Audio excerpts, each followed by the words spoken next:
Assalamualaikum warahmatullahi wabarakatuh. Tepang deui sareng Bu Eli dina pelajaran bahasa Sunda. Kumaha daramang sadayana? Alhamdulillah. Mugia urang aya dina panangtayungan Allah Subhanahu wa taala.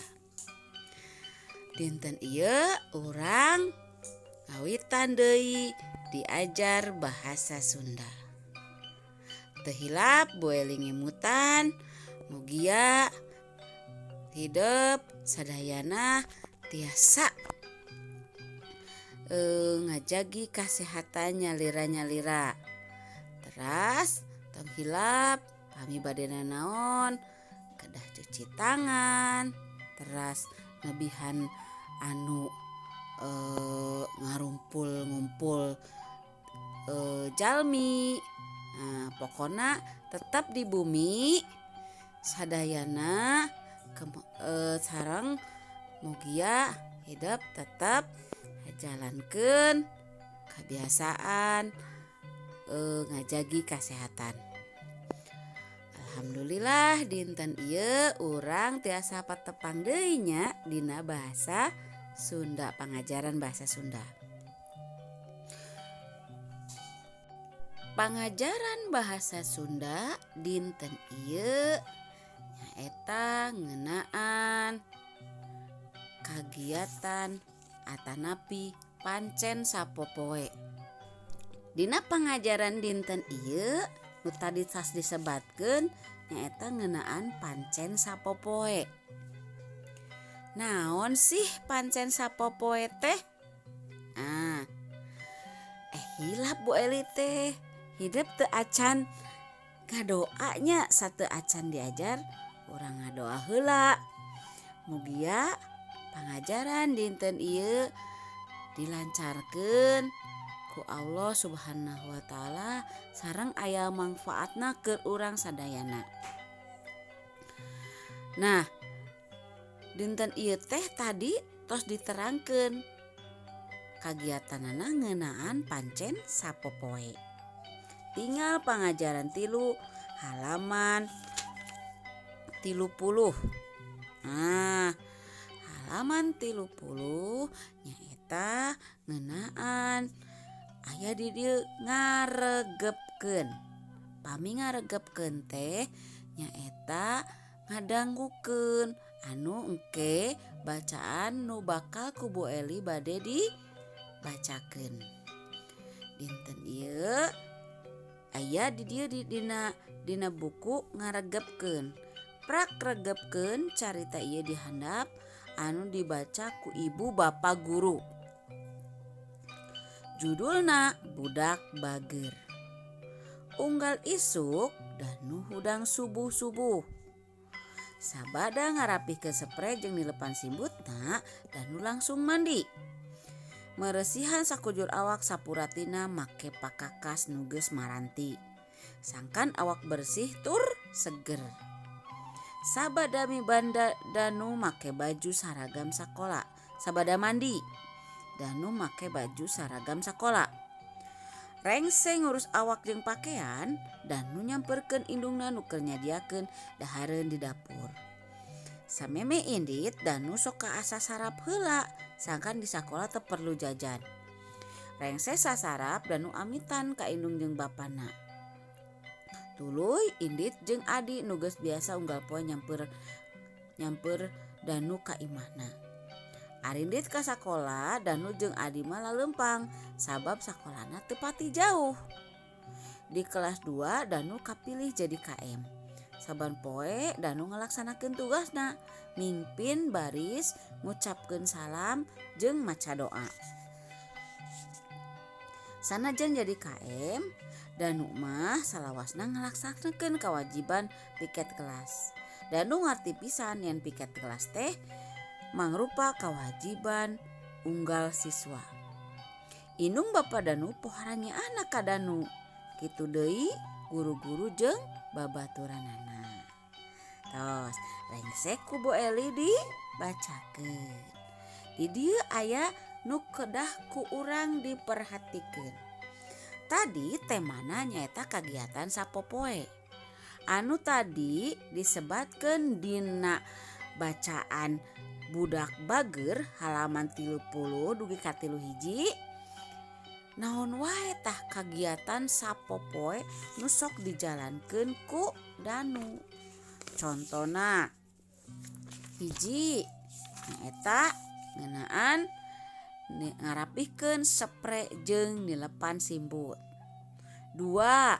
Meresihan sakujur awak nyaeta mandi. 3. Make baju saragam sakola. 3. Sasarap samemeh indit ka sakola. 3. Arindit ka sakola. 3. Ngalaksanakeun mingpin baris. Teras ngalaksanakeun piket. Nah, eta kagiatan Danu anu disebatkeun dina carita nu tadi ku Bu Eli disebatkeun.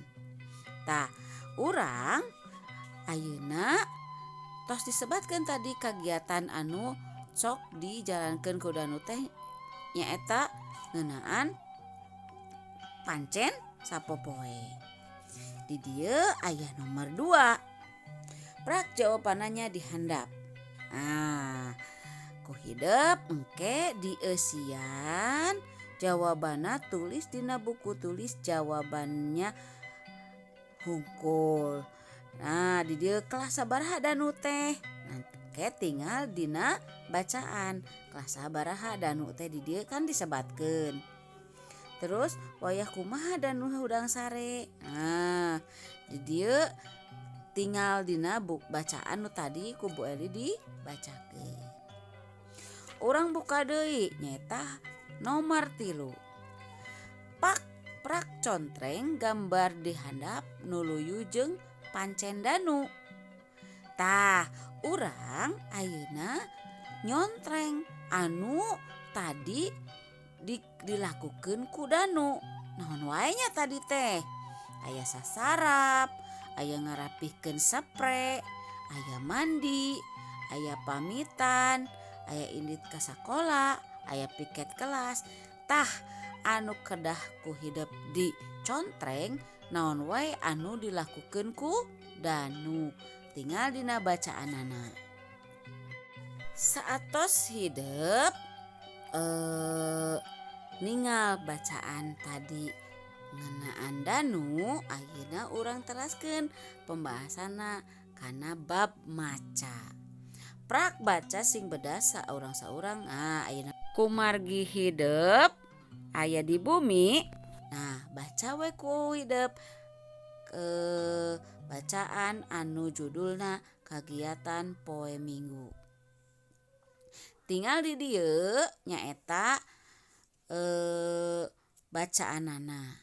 Tuluy langkepan kalimahna nyaeta nomor 2. Prak lengkepan kalimah-kalimah dihandap luyu jeung isi wacana. Keluarga dina ni teh sok olahraga unggal poe. Di dieu poe naon? Kulawarga nani sok olahragana. Tinggal dina bacaan kagiatan poe Minggu anu judulna poe Minggu. Prak lengkepan luyu sareng kagiatan bacaan kagiatan poe Minggu. Dilengkepannya sesuai nu aya dina bacaan. Tah, dinten ieu urang cekap diajarna dugi ka dieu. Panginten engke diteraskeun minggon payun bab salajengna. Nah, tadi urang atos diajar ngeunaan pancen sapopoe. Naon wae tah pancen sapopoe nu sok unggal poe ku hideup di jalankeun. Contona nu sok ku Danu tadi dijalankeun. Tah, ku hideup oge panginten aya anu sok sami dijalankeun di bumi masing-masing. Tah, dinten ieu cekap sakitu heula pangajaran bahasa Sundana. Tugasna nyaeta bagian 2 ngajawab pananya, tuluy nyontreng, tuluy ngalengkepan kalimat luyu sareng bacaan nu judulna poe minggu. Sakitu heula ti Bu Eli. Mugia hidup semangat ngarjakeunana teras dimudahkeun, dilancarkeun ku Allah Subhanahu wa taala. Bu Eli tutup. Wassalamualaikum warahmatullahi wabarakatuh.